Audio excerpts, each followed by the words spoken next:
podcast. What stands out to you just early on looking film at Penn State's defense, where they do well? Yeah, I think they're very good at what they do, and they work together as a unit very well. I think is what pops out the most. Of course, they got some big athletic guys, but I think that they work very well together on defense. Morgan Ellson's a guy who obviously had a big game last week, and it's a guy you maybe mentioned that has stepped up in preseason camp and things. What was it like to see him sort of have that big game, and then how much pressure does that take off you guys at the quarterback passing the ball when you get that kind of backup from the running game? Yeah, and I think it's great for him to have that success, and he came today with a great attitude, which is even better because it's just one game, and this game coming up is the most important game of the year because that's our next game. So. He's got to come back and do it again and just keep working hard, which he's going to. And it makes it a lot easier for us in the passing game, of course, when we can run the ball effectively. What do you say to a young guy like Morgan amongst some other young guys that'll probably get some time who might be in their first real hostile environment this weekend, at least a road hostile environment? Yeah, just communication is key in practice all week.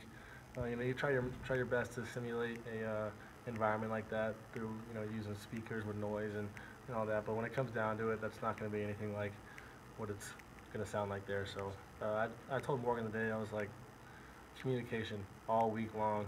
We have to be on the same page. Whenever, in practice, it'll be easy to just lean over and tell somebody, whatever it is, you got to yell. Treat it like it's a real game on the road in the Big Ten. Do you change your communications? Is there more maybe nonverbal stuff than there is usually, or you just make sure your voice is rested because you're going to be yelling a lot? Yeah, it's a good question. I think as of, right now, I think we're just going to try and, do it verbally, so it's going to put, that's why I emphasize that to younger guys and to the whole unit, really, how big communication is this week, because it's going to be loud, of course, and we're very excited for that. When you have a challenge like this, playing at an unbeaten top 5 team like that, how amped up do you get for something like that? Yeah, it's a huge opportunity, of course, and I think everybody realizes that. But at the end of the day, it's just got to be another faceless opponent.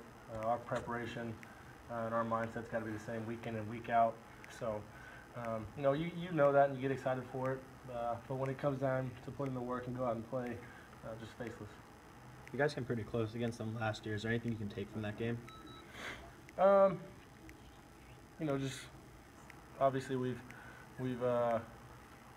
put a lot of emphasis, not emphasis, but we all know about the game last year. Everybody on the team knows about it. Obviously, it was a game where we were extremely disappointed at the outcome. So, it's just we're excited to get back on the field with them.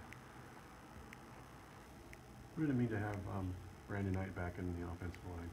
Yeah, huge. I think just to give that confidence. He's a very confident guy. So to add him into the O-line was big for also the whole unit. The rotation-wise, obviously, it gives some guys opportunities to get a break when they need it. So it was very big for us.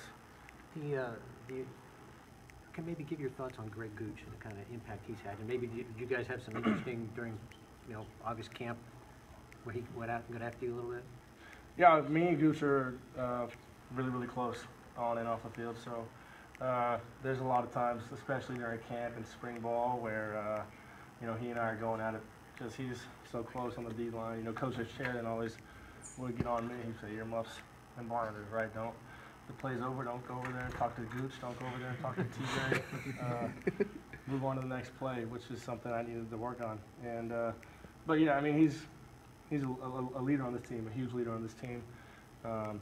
And obviously, I've spoken on this before. He's someone that I look to whenever Coach Allen took over the whole unit. Some of the offense around how him and Tigre were able to get that defensive side of the ball to buy into everything that Coach Allen was saying. So, him and Tigre both were extremely helpful to me on that. So I think he's priceless to this team. All right, thanks, Rich. Thanks, Rich.